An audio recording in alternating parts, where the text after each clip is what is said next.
नमस्कार दोस्तों, स्वागत है आपका आगरा ऑफिशियल में। आज हम बात करेंगे गणतंत्र दिवस यानी कि 26 जनवरी।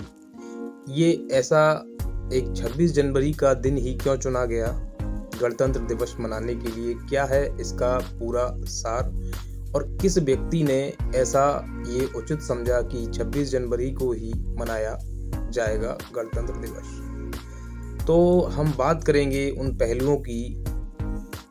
हाँ तो दोस्तों, ये वाकया है सन 1929 का कांग्रेस अधिवेशन जो लाहौर में दिसंबर में आयोजित किया गया। भारतीय राष्ट्रीय कांग्रेस में काफ़ी बहुत बड़े दिग्गज थे, जिनमें से एक दिग्गज थे अपने पंडित जवाहरलाल नेहरू। इन्होंने अंग्रेजों के आगे एक प्रस्ताव रखा कि या तो उन्हें एक ब्रिटिशों के अधीन पूर्ण स्वतंत्र राज्य बना दिया जाए, अदरवाइज वो यहाँ से आंदोलन शुरू करेंगे और जब तक अंग्रेजों से आज़ादी नहीं मिल जाएगी तब तक उनका आंदोलन जारी रहेगा। तो अंग्रेजों ने उस प्रस्ताव को अस्वीकार कर दिया। उसके बाद पंडित जवाहरलाल नेहरू और कांग्रेस कमेटी के अन्य सदस्यों ने मिलकर वहाँ एक पूर्ण स्वराज का प्रस्ताव पास किया, जो 26 जनवरी 1930 को उन्होंने प्रस्ताव में वर्णित किया। सभी के उन पे साइन कराए गए। प्रस्ताव में वर्णित ऐसे किया गया कि 26 जनवरी 1930 से हम एक स्वतंत्रता दिवस मनाएंगे और जब तक और यहाँ से एक आंदोलन शुरू होगा जब तक भारत को पूर्ण स्वतंत्र घोषित नहीं कर देंगे ब्रिटिशर्स, तब तक वो आंदोलन खत्म नहीं होगा।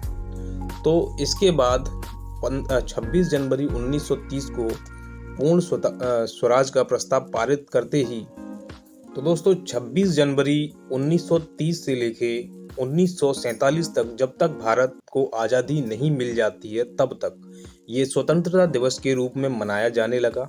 और जैसे ही 1947 में 15 अगस्त 1947 को 14 अगस्त को पाकिस्तान और हिंदुस्तान का बंटवारा होने के बाद 15 अगस्त को भारत को स्वतंत्र घोषित कर दिया गया। तो 15 अगस्त 1947 के बाद, आज़ादी मिलने के बाद, भारत को एक लोकतांत्रिक गणराज्य बनाने के लिए एक संविधान सभा का गठन हुआ और संविधान सभा का गठन होने के बाद संविधान बनाने का प्रारूप तैयार हुआ। संविधान के जो 7 सदस्य थे विभिन्न देशों में गए, वहाँ से कुछ संविधान की त्रुटियां और उनकी विशेषताओं को लेकर आए और इस तरह अपने संविधान का निर्माण किया। यानी संविधान को बनने में 2 वर्ष 11 महीने और 18 दिन का समय लगा इसे बनने में।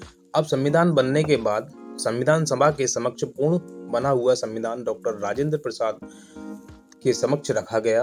भीमराव अंबेडकर जी ने जो प्रारूप समिति के अध्यक्ष थे। इसके बाद 26 नवंबर 1949 को इसे स्वीकार किया गया संविधान सभा के द्वारा, इनकी त्रुटियों को और इनकी विशेषताओं को और इनके अपवादों को देखकर। इसके बाद एक डेट निश्चित की गई कि ये किस डेट को भारतीय संविधान में लागू किया जाएगा। तो वही पीछे वाली जो डेट चली आ रही थी, जिस समय लाहौर अधिवेशन में पूर्ण स्वराज का जिक्र किया गया था, जो प्रस्ताव पारित किया था जवाहरलाल नेहरू जी ने, तो उसी डेट को इन्होंने आधार मानते हुए 26 जनवरी सन 1950 को संविधान को पूरे देश में लागू कर दिया गया।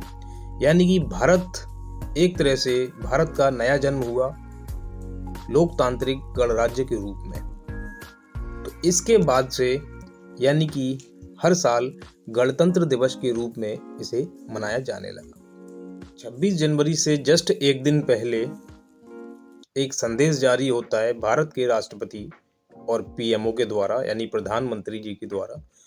और 26 जनवरी वाले दिन तीनों सेनाओं की, जो वायु सेना और ये आपका थल सेना और जल सेना, इन तीनों के जो कमांडर होते हैं राष्ट्रपति, उनकी यानी कमांडर्स की जो कमांडर होते हैं राष्ट्रपति, उनके सानिध्य में उनके समक्ष तीनों सेनाओं की परेड कराई जाती है और लाल किले से झंडा फहराया जाता है। वीडियो में केवल इतना ही। आगे और भी महत्वपूर्ण ऐतिहासिक रोचक तथ्यों से जुड़ने के लिए धन्यवाद। और वीडियो अगर अच्छी लगी तो आप इसे लाइक कीजिए, चैनल को सब्सक्राइब कीजिए। जय हिंद दोस्तों।